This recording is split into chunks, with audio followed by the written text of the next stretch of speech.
service for the good work that they have exhibited, not just in this case, but also in cracking the unfortunate murder of the late Were.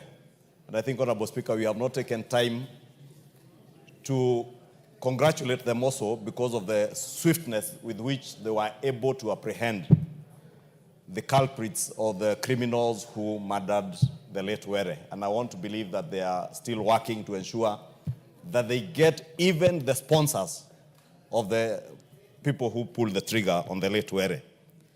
But, Honorable Speaker, this matter is not as light as we may be taking it, because it's a matter that flies right into the face of this Constitution, Honorable Speaker. Chapter 6 of the integrity of the Leadership and Integrity Act. Honorable Speaker, if you allow me, Article 73 says that responsibilities of leadership, authority assigned to a state officer, is a public trust to be exercised in a manner that, 3, brings honor to the nation and dignity to the office and promotes public confidence in the integrity of the office.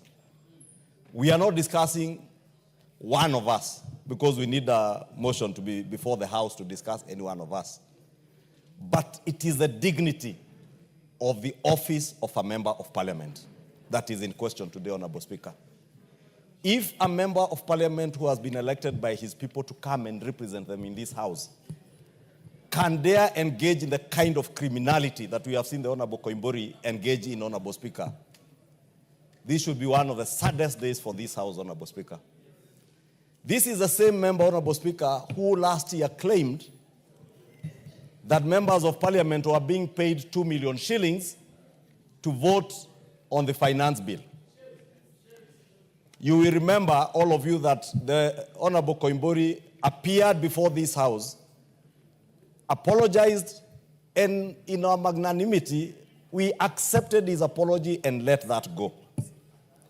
Honorable Speaker, as a House, we must not let this pass. We must not let it pass. When we forgave Honorable Koimbori and let it go, the impeachment of this drama director, I don't know whether he's a script writer or the drama director. Malala might be the script writer, the director is a former deputy president, and the actor now is Koimbori. Just like during the impeachment process, as the Honorable Junet says, the former deputy president appeared here looking very dark. But because he knew there was no cross-examination in the National Assembly during the impeachment process, he had the audacity and the guts to come and try defend himself here. But he did not have the courage to face the House where he would be cross-examined. He faked sickness, ended up being admitted in Karen Hospital, apparently in the same room, same bed. I am not certain, and I want to speak to my good friend, Dr. Gekonyo, a man of very high integrity and a good doctor in this country, and plead with him not to allow his hospital to be misused by these people who are otherwise common street criminals, Honorable Speaker, I dare say. The Honorable Koimbori was saying, Honorable Speaker, again went to the media and said that members of parliament were being paid, I think, 500,000 or something like that, 5 million shillings, to impeach a deputy president who deserved nothing more than what he got. In fact, we should have impeached Rigathi Gachagua probably a year before. And Kenyans now will vindicate this House that Kenyans were being saved from greater trouble from this man, Honorable Speaker, and the drama that we are seeing. It's unfortunate, Honorable Speaker, that this circus has pulled into it other dignified leaders like your good friend, the former Vice President Kalonzo Musyoka, who I saw yesterday at Karen Hospital, together with our former Speaker, J.B. Muturi, saying that there are people who claim there was a self-abduction. Now, it is clear that Honorable Koimbori self-abducted himself, Honorable Speaker. Honorable Speaker, I appeared on a show on Al Jazeera TV. last month but one, on the 4th of February or the 5th of February. And I was put to task on the question of abductions in this country. Because you remember the president committing that he will end abductions. And many people never understood. And people would ask, who is abducting people? And I remember Honorable Speaker saying, there was information that had been shared that there were even members of parliament who planned to kidnap or abduct themselves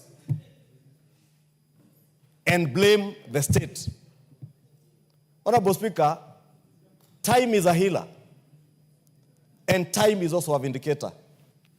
I think many things are being vindicated over time. That when the police said we were not abducting people, there were other forces. Now Kenyans need to start filling in the gaps. When last year, Honorable Speaker, and I said yesterday, when we were debating the adjournment motion by the Honorable Junet, when on the 25th of June, Kenyans rallied around the country on account of misinformation and disinformation around issues touching on the finance bill, Honorable Speaker, we said it to the nation that many of the things that were offensive to Kenyans had been removed from that bill.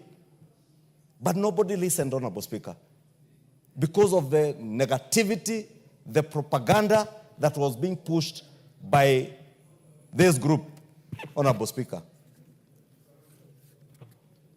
I don't want to say, Wamunyoro is a very good village. And you know, Honorable Speaker, I have confessed that I have married a beautiful lady from Nyeri. And is one of the villages in Madera constituency represented by the Honorable Amombi. Therefore, let us not accuse that good village. This is a character of a person and a group around him that believes you can only advance opposition politics either using violence, deceit, bloodshed, and that is where you saw the things that were in the adjournment motion by Honorable Junet yesterday. The unfortunate reference to the 2007 post-election violence, Honorable Speaker. Because these are people who have no agenda for this country. And all they desire is chaos and anarchy for our country. Honorable Speaker, I want to plead with you, because you are the chair of our Powers and Privileges Committee. Irrespective of what the National Police Service and the Director of Prosecution or the Ethics and Anti-Corruption Commission do with the Honorable Koimbori, the Powers and Privileges Committee of this House must be seized of this matter of Honorable Koimbori. And I also want to speak to the people of Juja. They are a great people who have been denied proper representation in this House. And I don't want to discuss the member, Honorable Speaker, but the people of Juja are suffering, and I've been there, I know. Right now, I'm addressing issues, Honorable Speaker, in my office, touching on electricity connectivity in Juja, and the MP has the audacity to send them a message on their WhatsApp group telling them you can go ask for your electricity from Ruto. I left that government. Whether you are in a government or not, you are elected as a member of parliament to represent your people. When they question you, when they ask you for services, answer them in a dignified manner. Therefore, Honorable Speaker, I want to say the police have done their work. The Director of Prosecution, the DPP, must do his work.